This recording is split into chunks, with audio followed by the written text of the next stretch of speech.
ফিকহে হানাফির উলামা মোরা, কুরআন মোদের সংবিধান। ইজমা সুন্নাহ কিয়াস মিলে পূর্ণ হলো এই বিধান। আমরা হানাফি, আমরা মাযহাবী, আমরা বাতিলের গম, সকল বাতিলের মুখোশ খুলিতে ফিকহে হানাফি দাগেরে.com, ফিকহে হানাফি দাগেরে.com।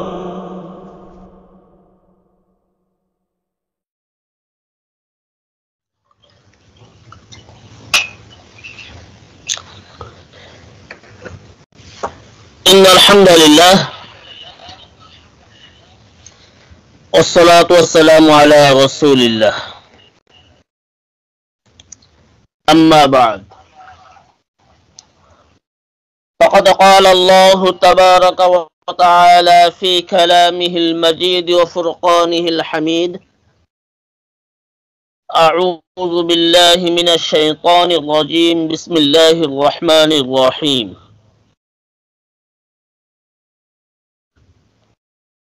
يا أيها الذين آمنوا لا يبلونكم الله بشيء من الصيد تناله أيديكم ورماحكم ليعلم الله من يخافه بالغيب،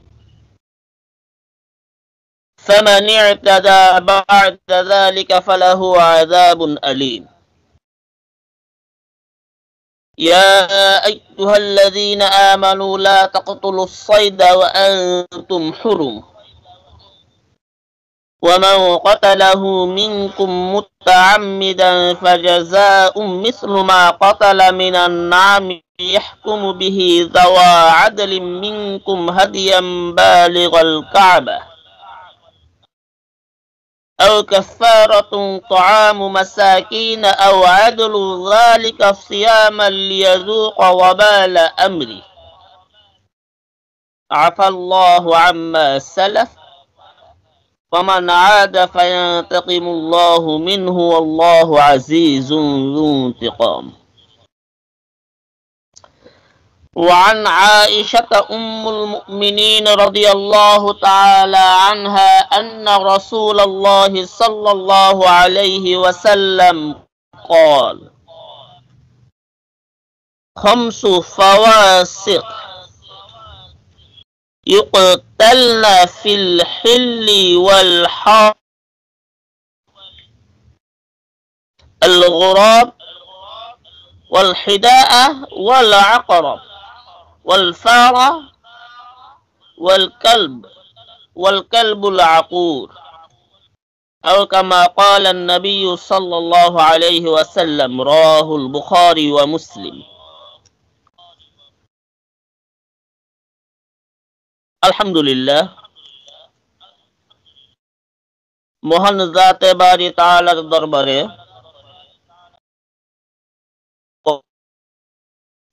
অগণিত শুকরিয়া যে রব্বুল আলামিন বিভিন্ন প্রকারের ব্যস্ততা ও অসুবিধার মধ্য দিয়ে 2টি সপ্তাহ তাফসীর করতে না পারার পরে পুনরায় আবার কোরআন মাজিদকে একটু বোঝার জন্য ধারাবাহিক তাফসীরি আলোচনায় আপনাদেরকে এবং আমাকে বিশ্বের বিভিন্ন প্রান্ত থেকে অনলাইন প্ল্যাটফর্ম স্কাইপি ও টেলিগ্রামকে ব্যবহার করে একত্রিত হওয়ার তৌফিক দান করেছেন। এই জন্য সেই মালিকের দরবারে শুকরিয়া আদায় করে বলি আলহামদুলিল্লাহ।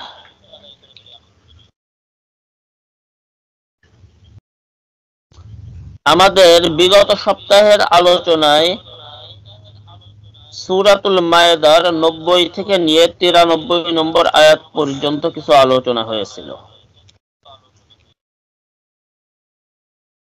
যেখানে ঈমান সম্পর্কিত বিষয় নিয়ে আলোচনা ছিল। পাশাপাশি বর্তমান বাংলাদেশে রাজনৈতিক দল জামায়াতে ইসলামীর আসল চেহারা নিয়েও কিছু আলোচনা ছিল এবং মদ, জুয়া এগুলো ইসলাম কিভাবে হারাম করছে এই ধাপগুলো নিয়ে আলোচনা ছিল। যারা শুনেননি, শুনতে চাইলে আমাদের ইউটিউব চ্যানেল থেকে শুনে নিতে পারবেন ইনশাআল্লাহ।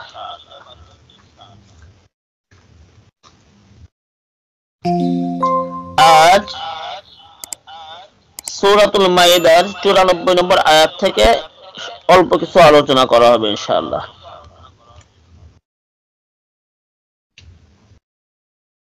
আল্লাহ রাব্বুল আলামিন বলতেছেন,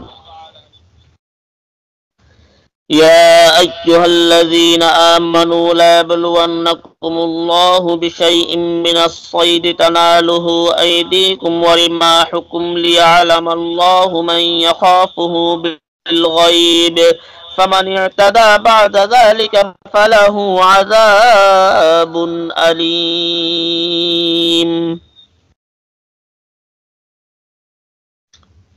হে ঈমানদারেরা,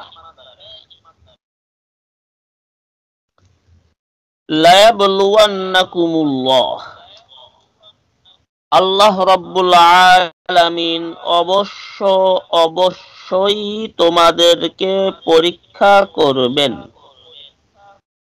তাকিদ দিয়ে, গুরুত্ব দিয়ে, একবারের তাকিদ না, লা একবার। ওয়ান্না শেষে নুনে তাসদিদ, নুনে মুশাদ্দাদ, ডাবল তাকিদ ওখানেই।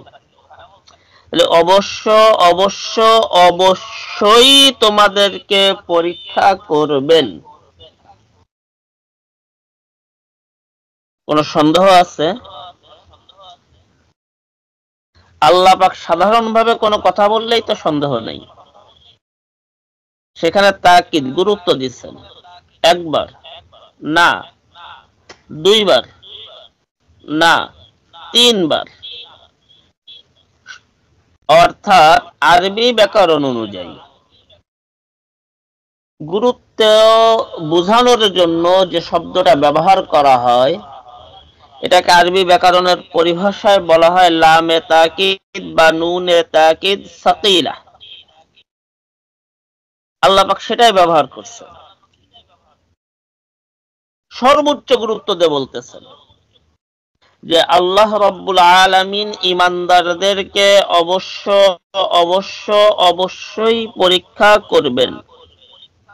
কিসের মাধ্যমে? বিশাইইম মিনাস সাইদি তানালুহু আইদিকুম ওয়া রিমাহুকুম, তোমাদের হাত এবং তোমাদের বর্ষা তথা হাতিয়ার, তীর, এর মাধ্যমে যা কিছু তোমরা শিকার করতে পারো, ওই জিনিসগুলোর, ওই শিকারের বিষয়ে। কখন? ওয়ারিমাহুকুম, এমত অবস্থায় যে যখন তোমরা ইহরাম বাঁধা অবস্থায় থাকবে। কি অবস্থায় থাকবে? ইহরাম বাঁধা অবস্থায় থাকবে। সেই অবস্থায় আল্লাহ রাব্বুল আলামিন তোমাদেরকে পরীক্ষা করবেন। এখানে একটা জিনিস, একটু উপমা না দিলে বিষয়টা ক্লিয়ার হবে না। আমরা জানি ইহরাম বাঁধার পরে একটি মশা মারাও হারাম। যদি একটা মশা মারেন, দিতে হবে একটা ছাগল অথবা একটা দুম্বা অথবা একটা ভেড়া, তাই না? যদি একটা পিঁপড়া মারেন তাহলে একই হুকুম। আর ঘরে বসে পড়ে সারা দিনে শত শত মশা মারবেন, কোন গুনাহ তো দূরের কথা, মাকরুহ হবে নাকি? তাও তো হবে না। ইহরাম বাঁধছেন, মশা মারা হারাম, একটা পিঁপড়া মারা হারাম। আর শিকার, যারা শিকারী তারা কিন্তু শিকার দেখলে তাদের হাত নিষ্পিস করে, মনে চায় হরিণটাকে ধরি, ওই যে বন্য গাভীটাকে ধরি, ওই যে পাখিটা হাতের নাগালে। বাইতুল্লাহ গেলে কবুতর চত্বর আছে, যারা হাজী সাহেব হজ করেছেন তারা জানেন কবুতর চত্বরে কবুতর গুলো হাত পায়ের কাছ থেকেই ঘুরে বেড়ায়। ওর একটা কবুতর ধরে আপনি খেয়ে ফেললেন। আল্লাহ পাক বলতেছেন এই জন্য আমি তোমাকে পরীক্ষা করব। অবশ্যই হজে গেছেন, মশার কামড় খান নাই, পিঁপড়া ডিস্টার্ব করে নাই, ওখানে সর্বোচ্চ পরিষ্কার রাখে। মানে মোটামুটি কথা হলো যে এমন কোন সিচুয়েশন আপনার আসে নাই যে আপনি কোন প্রাণীকে মারতে পারতেছেন এবং মারার সিচুয়েশন আসছে কিন্তু মারেন নাই, এমন কোন সিচুয়েশন আসে নাই, এমন কোন হাজী সাহেব আমার জানা মতে নাই। আল্লাহ পাক সিচুয়েশন তৈরি করবেন, তিনি গ্যারান্টি দিয়েছেন। কেন আল্লাহ পাকে পরীক্ষা করবেন?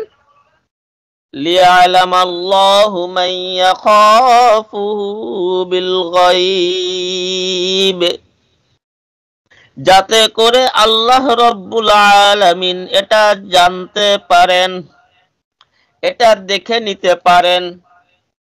এই পরীক্ষাটা যাতে করে হয়ে যায় যে আল্লাহকে না দেখে কে ভয় করে।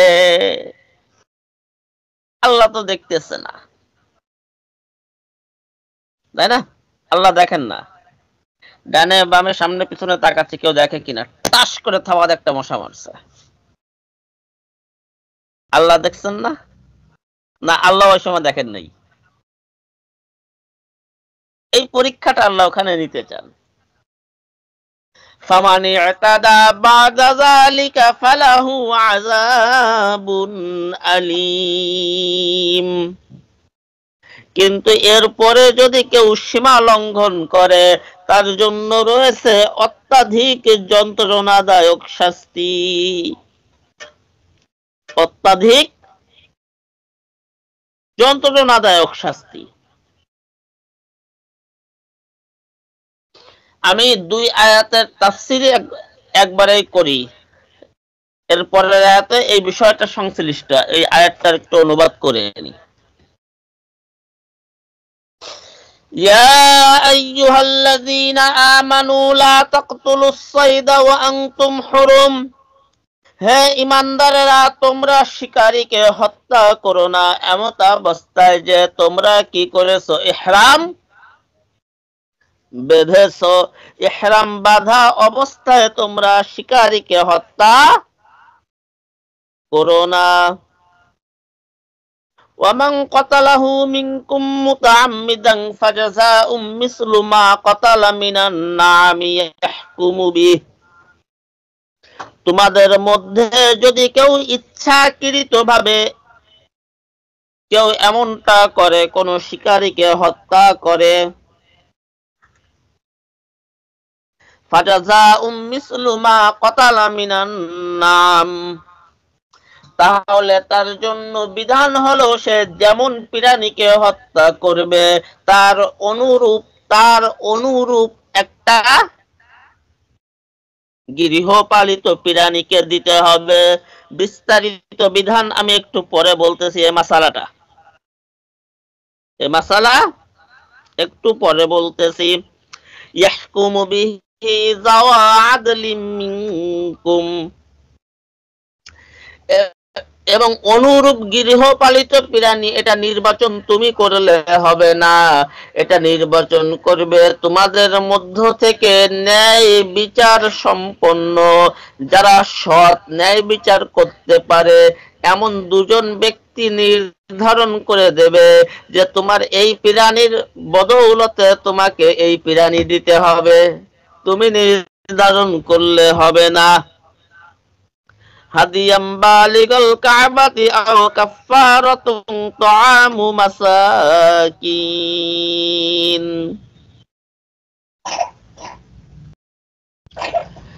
এবং এটাকে কি করতে হবে? এবার ওই একটার বিনিময়ে যে আরেকটা দিচ্ছ, এর গোস্তটা কি তুমি খাইতে পারবা? না না না না, এটা হাদিয়াম বালিগল কাবা, কাবাতে পৌঁছানো একটা হাদিয়া হিসেবে এটা গণ্য হবে, বাইতুল্লাহর ওখানের হাদিয়া হয়ে যাবে।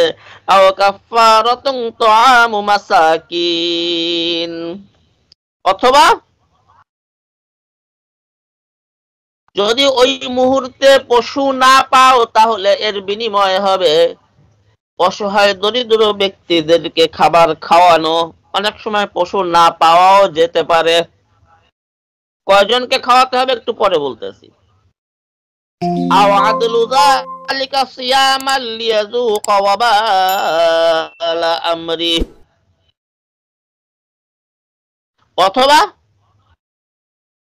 পশুকে খাওয়ানো, মানে পশু পাও নাই, অসহায় দরিদ্রকে খাওয়ানোর সামর্থ্য নাই, তাহলে আও আদলু যালিকা সিয়ামা, তাহলে সম পরিমাণ রোজা রাখবে। সম পরিমাণ রোজা, একটা পশুর সম পরিমাণ রোজা কয়টা, এটা একটু পরে বলতেছি। কেন? লিয়াজু, যাতে করে সে উপভোগ করতে পারে নিজের কৃত কর্মের ফল। ওয়াবালা আমরি, সে যে কৃত কর্ম করছে এর ফল যেন সে ভোগ করতে পারে। আফাল্লাহু আম্মা সালাফ, তবে এই আয়াত অবতীর্ণ হওয়ার আগে তোমরা যেটা করছো বিগত জীবনের তোমাদের করণীয় যা কিছু ছিল এটা আল্লাহ পাক ক্ষমা করে দিয়েছেন। ওয়ামান আদা ফায়ান্তাকিমুল্লাহু মিন, কিন্তু যদি কোনো ব্যক্তি পুনরায় এমন করে, ফায়ান্তাকিমুল্লাহ, আল্লাহ রাব্বুল আলামিন তাকে শাস্তি দিবেন, এটা বলেন নাই। আল্লাহ বলতেছেন ফায়ান্তাকিমুল্লাহ, আমি আল্লাহ তার থেকে প্রতিশোধ গ্রহণ করব, মিনহু, আমি আল্লাহ প্রতিশোধ নেব তার থেকে।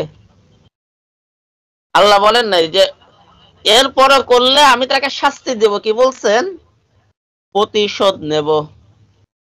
আল্লাহু আজিজুন যু ইনতিকাম, নিশ্চয় আল্লাহ রাব্বুল আলামিন আজিজ, মহাপরাক্রমশালী, যু ইনতিকাম, এবং প্রতিশোধ গ্রহণকারী। আর আল্লাহ প্রতিশোধ নিলে কেমন হবে?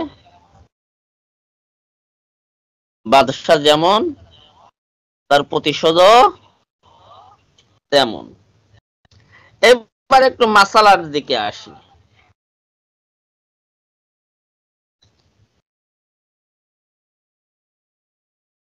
এখানে হযরত মুজাহিদ রাহমাতুল্লাহি আলাইহি শিকার দ্বারা শুধুমাত্র প্রাপ্তবয়স্ক যে শিকারগুলো করা হয় এটা না, ছোট ছোট শিকারকে বুঝাইছে, তিনি এই ব্যাখ্যা করছেন। এখানে আরেকটা বিষয় একটু না বললে নয়, আল্লাহ রাসূল সাল্লাল্লাহু আলাইহি ওয়াসাল্লাম ইহরাম অবস্থায় অবশ্য 5টা প্রাণীকে তিনি মারার অনুমতি দিয়েছেন। 5টা প্রাণীকে আল্লাহ রাসূল সাল্লাল্লাহু আলাইহি ওয়াসাল্লাম কি করেছেন? মারার অনুমতি দিয়েছেন। বুখারী শরীফের একটা হাদিস আমি পাঠ করছি, আম্মা জান আয়েশা সিদ্দিকা রাদিয়াল্লাহু তাআলা আনহা থেকে বর্ণিত। আল্লাহ রাসূল সাল্লাল্লাহু আলাইহি ওয়াসাল্লাম বলেন যে ইহরাম অবস্থায় 5 প্রকার প্রাণী আছে যেটা হত্যা করলে কি হবে না, কোনো গুনাহ হবে না। 1 নাম্বার কাক, 1 নাম্বার কাক। আল্লাহ রাসূল সাল্লাল্লাহু আলাইহি ওয়াসাল্লামের জবানের শব্দ হলো আল গুরাব, গুরাব অর্থ কাক। 2 নম্বর হিদাআহ, চিল, হিদাআহ চিল। 3 নম্বর আকরাব, বিচ্ছু, বিচ্ছু। 4 নম্বর ফারা, ইঁদুর, ফারা ইঁদুর, এবং 5 নাম্বার ওয়াল কালবুল আকুর, হিংস্র কুকুর। হিংস্র কুকুর। এই একই হাদিস হযরত আব্দুল্লাহ ইবনে উমর রাদিয়াল্লাহু তাআলা আনহু বর্ণনা করেছেন আল্লাহর রাসূল থেকে। এই হাদিস আরো একাধিক সাহাবী আল্লাহর রাসূল সাল্লাল্লাহু আলাইহি ওয়াসাল্লাম থেকে বর্ণনা করছেন। তাহলে এই 5 প্রকার প্রাণীকে যদি কোনো ব্যক্তি হত্যা করে ইহরাম বাঁধা অবস্থায়, তার কোনো গুনাহ হবে না, কাফারাও দেওয়া লাগবে না। এই 5 প্রকার প্রাণীর বাহিরে যদি কোনো প্রাণীকে হত্যা করে যেটা একটা বকরির ছোট হবে, একটা বকরির থেকে কি হবে, ছোট হবে বা বকরির পরিমাণ হবে, মানে বকরির অনুরূপ, মানে একই সাইজ হবে, তাহলে তাকে একটা বকরি দিতে হবে। একটা মশা মারলো একটা বকরি, বকরি ছোট। আর একটা বকরি মারলো একটা বকরি তথা ছাগল। তবে যদি উট মেটে ফেলেন তাহলে ছাগল দিলে হবে, তখন উটই দিতে হবে। কি দিতে হবে? উটই দিতে হবে। এবং সেটা কি হিসেবে দিতে হবে? হাদি হিসেবে দিতে হবে। হাদি বলা হয় শরীয়তের পরিভাষায়, হাদিউন। এখন এই হাদিউন, এই হাদি বা হাদিয়া বলি আমরা বাংলায় সংক্ষেপে, যাই হোক, আল্লাহর জন্য হাদিয়া, কাবার হাদিয়া। এটা যদি আপনি বলেন যে আমি বাড়ি যেয়ে দেবো, তাহলে হবে না। বাড়ি যেয়ে দেবো তাহলে হবে না, দিতে হবে কোথায়? এখানে শর্ত দেখেন, 1 নম্বর পশু নির্বাচন। নির্বাচন করবে কে? আপনি না, 2 জন ন্যায়পরায়ণ ব্যক্তি, তথা এখানে উদ্দেশ্য এই মাসালা সম্পর্কে অভিজ্ঞ 2 জন আলেম। অর্থাৎ যখন হজে থাকবেন যদি এমন ঘটনা কারো ঘটে যায়, উমরায় থাকবেন এমন ঘটনা যদি কারো ঘটে যায়, নিকটস্থ আলেম শরণাপন্ন হবেন, তিনি আপনাকে প্রাণী বেছে দিবেন। এবার প্রাণী পাইলেন, জবাই হতে হবে কোথায়? হারামের বাউন্ডারিতে, বাইরে কোনো জায়গায় না, হারামের এলাকায়। ওখানে নির্ধারিত একটা বাউন্ডারি আছে, ওখানে গেলে ওই বাউন্ডারি পাবেন। হারামের বাউন্ডারিতে জবাই হতে হবে। এবার আপনি জবাই দিলেন বা অন্য কেউ জবাই দিল আপনার পশু, আপনি বললেন যে আমার পশু আমি খাবো না, সেই সুযোগ নাই। ওটা বাইতুল্লাহর যারা রক্ষণাবেক্ষণ করে তাদের দায়িত্বে চলে যাবে, তারা যাদেরকে খুশি তাদেরকে খাওয়াবে। এটা শুধুমাত্র গরিব মানুষ খাবে এমন না, বাইতুল্লাহ যারা রক্ষণাবেক্ষণ করে তাদের জন্য এটা খাওয়ার অনুমতি আছে, তাদের জন্য এটা খাওয়ার কি আছে? অনুমতি আছে। এটা এই পর্যন্ত। এরপরে আরেকটু মাসালার দিকে যাই।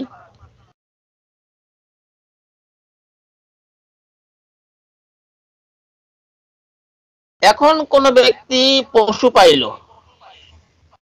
কিন্তু হারাম পর্যন্ত পৌঁছাইতে পারলো না, কি পারলো না? হারাম পর্যন্ত পশু পৌঁছাইতে পারলো না হজের ওই দিনগুলিতে ইহরাম বাঁধা অবস্থায়, বাহিরে তাকে জবাই করা লাগলো, তাহলেও হবে, তাহলেও হবে। কিন্তু সেক্ষেত্রে শর্ত হলো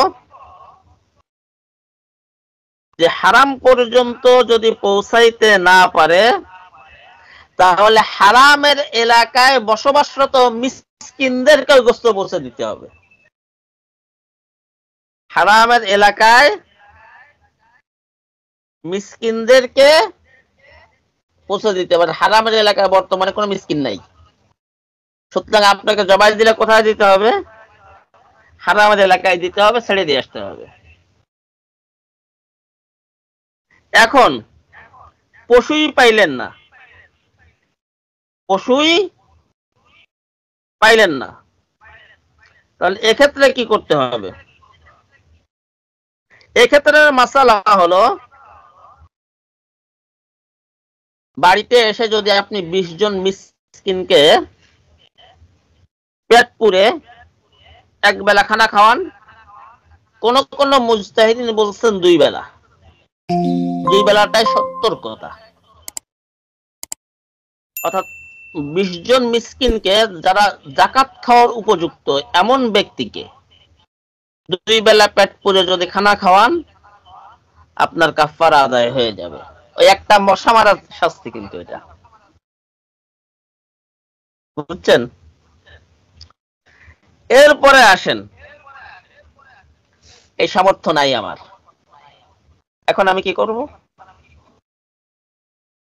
এখন আমি কি করব? আমাকে একটানা 20টা রোজা রাখতে হবে, একটানা 20টা রোজা রাখতে হবে। এটা কোন পর্যন্ত জানেন? ছাগল পর্যন্ত, সর্বোচ্চ গাধা, সর্বোচ্চ গাধা, সর্বনিম্ন মশা। এবার গাধার উপরে চলে গেলেন, গরু, মহিষ, উট। এবার কি করতে হবে? এবার 20টা রোজা হবে না, 20 জন মিসকিনকে খাওয়াইলে হবে না,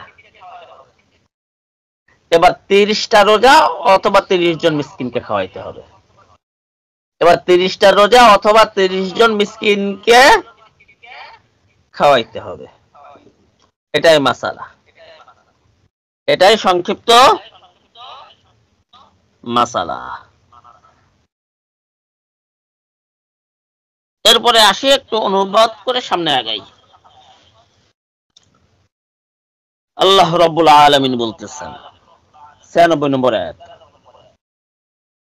أحل لكم صيد البحر وطعامه متاعا لكم وللسيارة وحرم عليكم صيد البر ما دمتم حرما واتقوا الله الذي إليه تحشرون।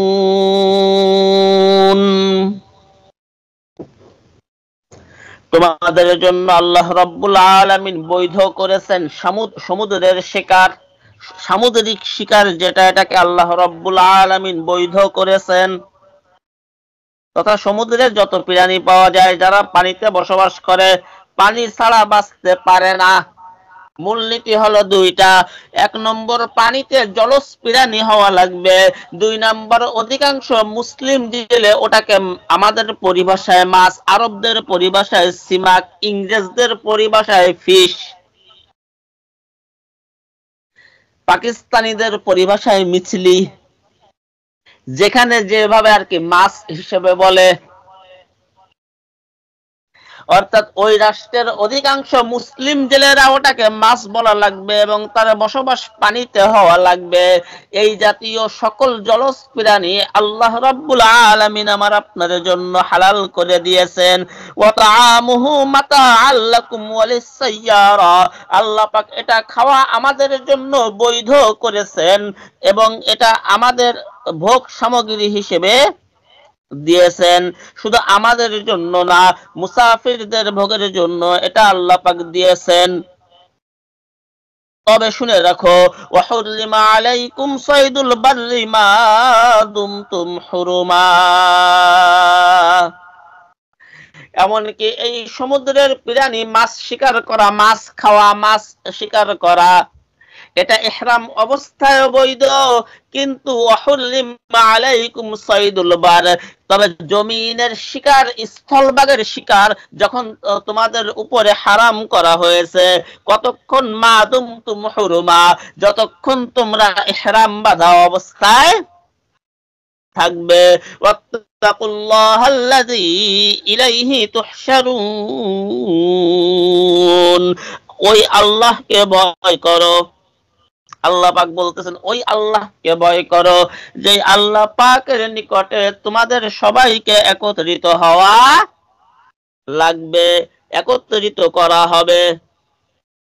জাআলাল্লাহুল কাবাতাল বাইতাল হারাম কিয়ামান লিন-নাসি ওয়াশ-শাহরাল হারাম ওয়াল হাদিয়া ওয়াল কলাইদ যালিকা লিতা'লামু আন্নাল্লাহা ইয়া'লামু মা ফিস সামাওয়াতি ওয়া মা ফিল আরদ ওয়া আন্নাল্লাহা বিকুল্লি শাইইন আলীম।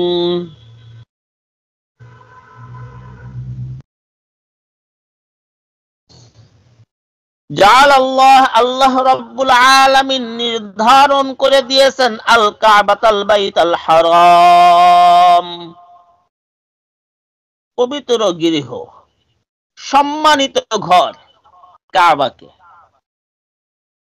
কিয়ামাল লিন্নাস, যাতে করে মানুষ তার দিকে ফিরে দাঁড়ায়, তার সামনে যায় দাঁড়ায়, মানুষের দাঁড়ানোর জন্য, মানুষের স্থিতিশীলতার জন্য আল্লাহ রাব্বুল আলামিন, এক কথায় মানুষের কল্যাণের জন্য আল্লাহ এটাকে নির্ধারণ করেছেন।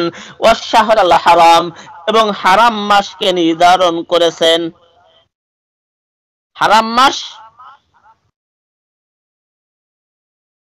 মাস কোনটা জানেন তো? সূরা বাকারা লম্বা আলোচনা করেছি। রজব, শাবান এবং জিলকাদ, জিলহজ না, জিলহজ মুহররম নাকি ভুল হচ্ছে আমার? রজব, জিলকাদ, জিলহজ, মুহররম। রজব, জিলকাদ, জিলহজ, মুহররম,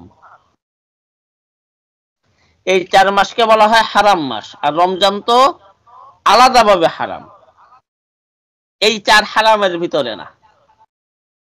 রমজানের সম্মান আলাদা, রমজানের সব শিকার তো বৈধ। এখন এই 4 মাসের শিকার বৈধ না? বৈধ, কিন্তু আগেকার শরিয়াতে 4 মাসের শিকার বৈধ ছিল না, এটাই। ওয়াল হাদিয়া, এবং হাদি, হাদি মানে ওই যে জরিমানার পশু। ইহরাম অবস্থায় কোন প্রাণ মারিছেন, জরিমানা দিচ্ছেন, হাদি। ওয়াল কলাইদ, এবং কুরবানির জন্য গলায় মালা পরিহিত পশু। কুরবানির পশুর গলায় মালা পরানো এটা মুস্তাহাব, কেউ কেউ বলেছেন সুন্নাত। কুরবানির পশুর গলায় মালা দেওয়া মুস্তাহাব নিয়ে দ্বিমত নেই, অনেকে এটাকে কি বলছেন? সুন্নাত। এটা আল্লাহ রাব্বুল আলামিন আমাদের কল্যাণের জন্য নির্ধারণ করে দিয়েছেন। যালিকা লিতা'লামু আন্নাল্লাহা ইয়া'লামু মা ফিস সামাওয়াতি ওয়া মা ফিল আরদ, এটা এই জন্য নির্ধারণ করছেন যাতে তোমরা এটা উপলব্ধি করতে পারো যে নিশ্চয় আসমান এবং জমিনের মাঝে যা কিছু আছে সবকিছু কার? একমাত্র আল্লাহ রাব্বুল আলামিনের, এবং তিনি এই বিষয়ে ইয়ালামু, তিনি জানেন। ওয়া আন্নাল্লাহা বিকুল্লি শাইইন আলিম, এবং তিনি সর্ববিষয়ে সম্যক জ্ঞাত। কারণ আল্লাহ রাব্বুল আলামিন এটা খুব ভালোভাবেই জানেন। এই দুনিয়ার এই ছোট্ট ছোট্ট বিষয়গুলোকে আল্লাহ রাব্বুল আলামিন জানেন।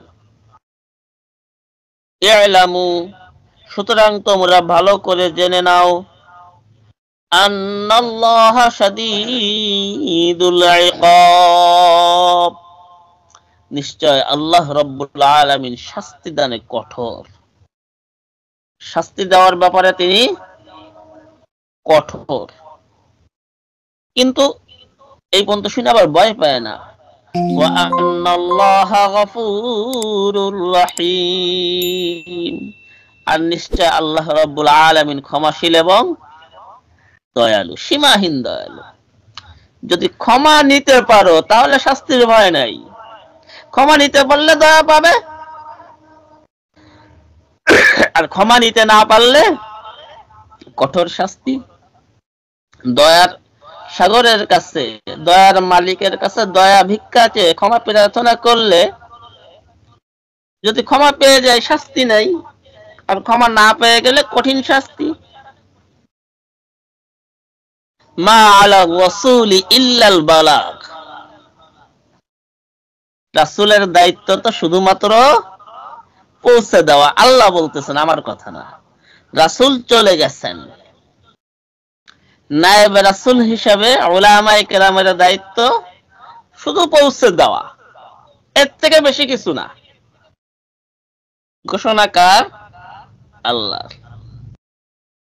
আল্লাহু ইয়ালামু মা তুবদুন, আর আল্লাহ জানেন তোমরা যা প্রকাশ করো, ওয়া মা তাকতুমুন, আর তোমরা যা গোপন করো। আল্লাহ পাক সবই জানেন। সুতরাং